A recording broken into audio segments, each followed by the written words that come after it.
Assalamualaikum warahmatullahi wabarakatuh. Bertemu lagi dengan saya, Olivia Nisa Tiffany. Di video kali ini kita akan mempelajari tentang pertidaksamaan nilai mutlak.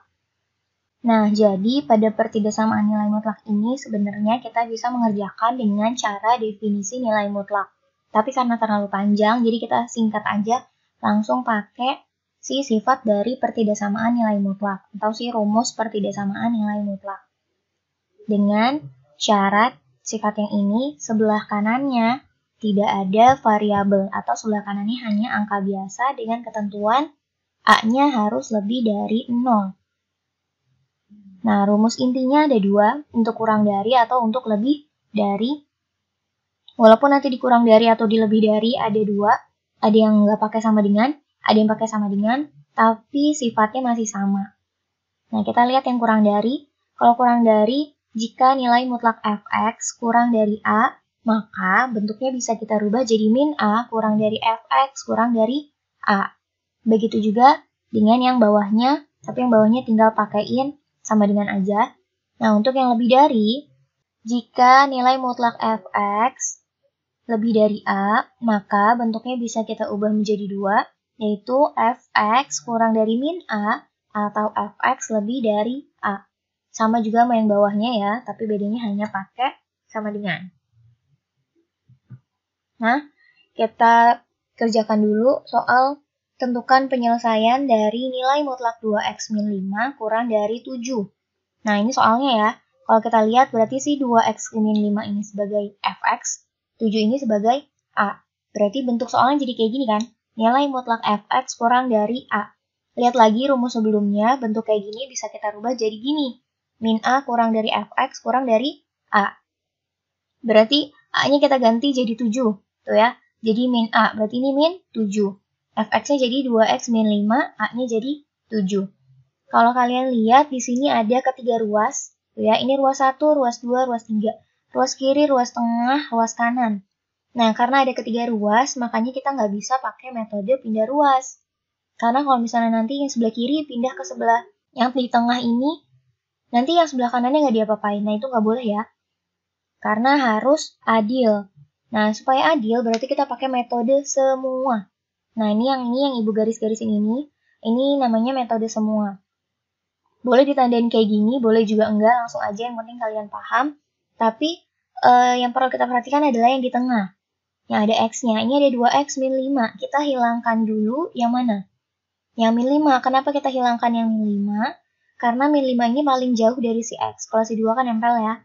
Berarti min 5 lawannya siapa? Plus 5. Nah, berarti semua kita tambah 5 atau kita plus 5. Jadi min 7 plus 5. 2X min 5 plus 5. 7 plus 5. Berarti min 7 plus 5 jadi min 2. Terus yang ini min 5 plus 5 jadi 0 ya. 0 nggak perlu ditulis, berarti sisanya 2X aja. Terus 7 tambah 5, 12. Nah, kalau kayak gini kita lihat lagi yang di sini, kita mau merubah si 2X-nya supaya jadi X-nya aja sendirian.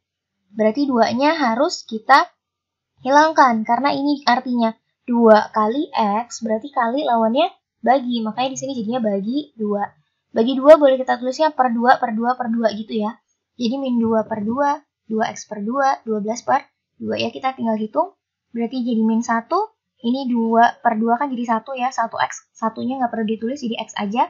12 per 2 jadi 6. Nah, ini udah selesai. Kalau udah selesai, bisa kita tulis di himpunan penyelesaian, tapi untuk himpunan penyelesaian pertidaksamaan harus ada kayak gininya ya. Nah, ini bacanya kayak gimana?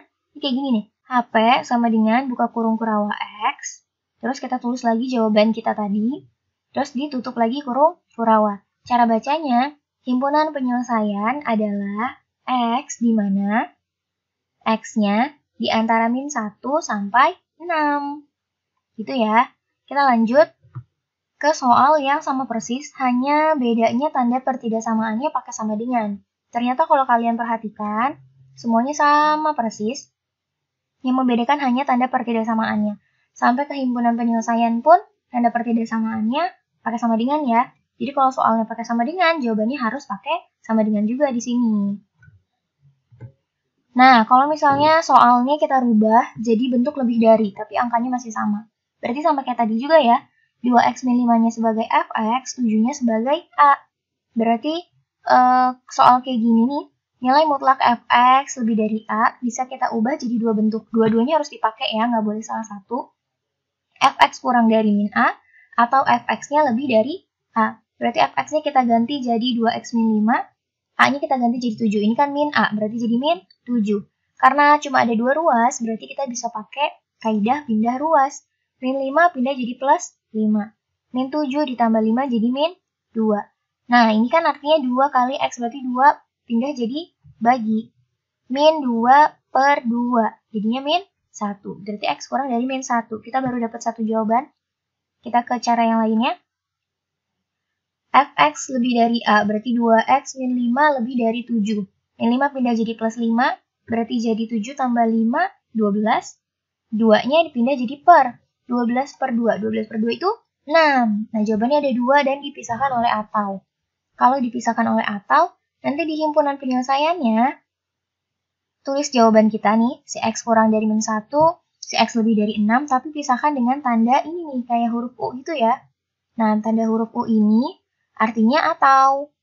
Ya, jadi sama. Jadi, kalau misalnya di bahasa Indonesianya itu atau, bahasa matematikanya pakai huruf kayak U kayak gini.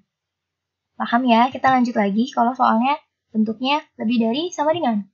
Nah, bedanya ini doang ya. Tanda lebih dari sama dengannya aja yang beda. Semuanya soalnya masih sama, angkanya nggak dirubah. Ternyata jawabannya juga masih sama persis, yang membedakan hanya tanda pertidakssamaannya. Dah, cukup sekian materi dari pertidaksamaan nilai mutlak dengan syarat sebelah kanannya hanya konstanta atau tidak ada variabel. Wassalamualaikum warahmatullahi wabarakatuh.